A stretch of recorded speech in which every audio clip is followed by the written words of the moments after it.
Сәлем, менің атым Әсел, және осы сабақта біз much, many, a lot of, little, few сөздерін үйренетін боламыз. Ондай болса, кеттік. Much, many, a lot of, little, few. Осы сөздерді қазір Google Translate-ға жазып қараған кезде, қандай жауап береді екен бізге? Much, many және a lot of деген ол көп болып аударылады, ал little, few деген ол аз болып аударылады. Окей. Сонда айырмашылығы неде? Қазір қарайтын боламыз. Айырмашылығы ол зат есімде екен.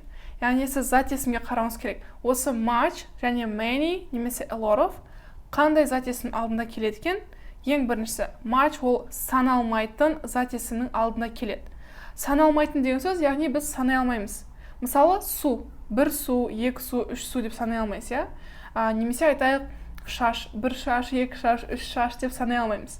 Яғни саналмайтын зат есімдердің алдында біз much деген сөзді қолданамыз. Және біз бір заттың көп мөлшерде екенін білдіру үшін осы much, many және a lot of-ты қолданамыз, яғни көп деп аударылады. Окей, және осы much деген тек қана болымсыз және сұраулы сөйлемдерде кездеседі. Мысалы, болымды сөйлемдерде көп кездеспейді. Көбінесе болымсыз және сұраулы сөйлемдерде. Келесі many. Many дегенде ол көп деген сөз, бірақ many дегенде біз саналатын зат есімнің алдына қолданамыз. Яғни саналатын деген сөз, мысалы, бір қалам, екі қалам, немесе бір досым, екі досым, үш досым, төрт досым, 10 досым бар, иә? Сол секілді саналатын зат есімнің алдына біз many деп қолданамыз. Окей, және болымды, болымсыз және сұраулы сөйлемдерде кездесе береді. Енді a lot of немесе lots of деп те айтады. Жалпы lots of дегенді көбінесе ауызекіде қолданамыз, бірақ егер жазатын болсаңыз, ол кезде a lot of деген қолданғанды кеңес беремін.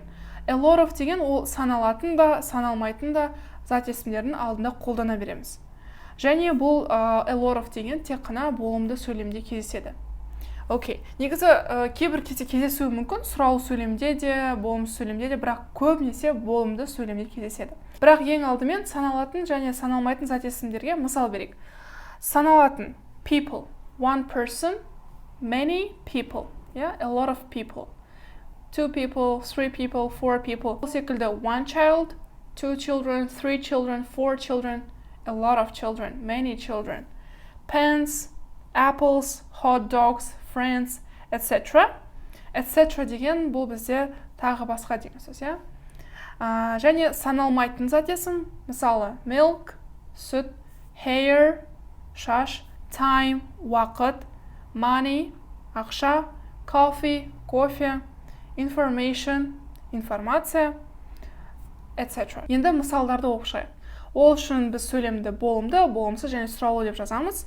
Ең біріншісі, I have many friends. Менде көп досым бар. Many friends. Friends деген бізде саналатын зат есім. Сол үшін оның алдына мен many дегенді қолданамын. I have a lot of friends десем де болады, a lot of немесе many. Енді money дегенге мән беріңіз. Money деген бұл бізде ақша, және ақша деген ол саналмайтын зат есім. Ал саналмайтын зат есім алдына біз much'ты қолданамыз және a lot of. Сонда I have a lot of money десеңіз болады. Бірақ I have much money деп айтпаймыз, өйткені біз much дегенді болымсыз және сұраулы сөйлемде көбінесе қолданамыз. Мысалы, болымсыз сөйлемде былай айтып көрейік. Менде көп ақша жоқ. I don't have much money. Окей? Енді many дегенді болымсыз сөйлемде қолданатын болсақ, I don't have many friends. Менде көп досым жоқ. Енді сұраулы сөйлемге мән берейік. Сенде қанша ақша бар дегенді біз how much money have you got деп айтамыз. How much қанша? Бұл жерде much money дейміз, өйткені money деген бізде ол саналмайтын зат есім, және саналмайтын зат есімнің алдына біз much'ты қолданамыз. Егер мен саналатын зат есімді қолданатын болсам, ол кезде қанша деген how many болып кетеді. Мысалы, how many children do you have? Сенде қанша балаң бар? How many children do you have? Окей? Енді little few. Little few деген біз бағана Google Translate есіңізге түсіреміз, ол жерде бізге аз деп аударды, иә? Екеуі де аз деп аударылады, бірақ little деген little, бірақ тез сөйлеген кезде little деп айтамыз. Little. Ол саналмайтын зат есімнің алдында қолданады, ал few деген ол саналатын зат есімнің алдында қолданады. Мысалы, I spend little time with my family. Мен өз отбасыммен өте аз уақыт өткіземін. Little time. Time деген ол саналмайтын зат есім, соның алдына мен little деген қолданамын. Немесе she has few close friends. friends деген ол достар. Мен санай аламын, иә? One friend, two friends, three friends. Сонда she has few close friends. Ода аз жаңағы жақын достары бар. Yeah? Close friend деген ол жақын дос. Few деген ол аз. Окей. Кейбір кезде сөйлемдерде a little немесе a few деп те кездеседі. Оның айырмашылығы бар. Little мен a little'дың және few мен a few'дың айырмашылығы бар. Little деген ол аз, яғни мөлшері аз, саны аз деген сөз. Ал a little десек, little'дың алдына a артиклін қоятын болсақ, ол кезде ол бірнеше, яғни қатты аз емес, бірақ бірнеше. Дәл сол секілді few деген аз, ал a few деген ол бірнеше. Бірақ сіз айырмашылығын білесіз, иә? Little, a little дегенде біз саналмайтын затесінің алдына қолданамыз, ал few, a few дегенде саналатын затесінің алдына қолданамыз. Мысалы, we have little time дегенде бізде уақытымыз аз, иә? Біздің уақытымыз аз. We have little time. Ал егерге мен we have a little time десем, бізде бірнеше уақыт бар деген сөз. Окей? Енді there were few customers yesterday. Customer деген сөз ол клиент деп аударылады. Сонда кеше бізде өте аз клиент болды, иә? Аз клиент.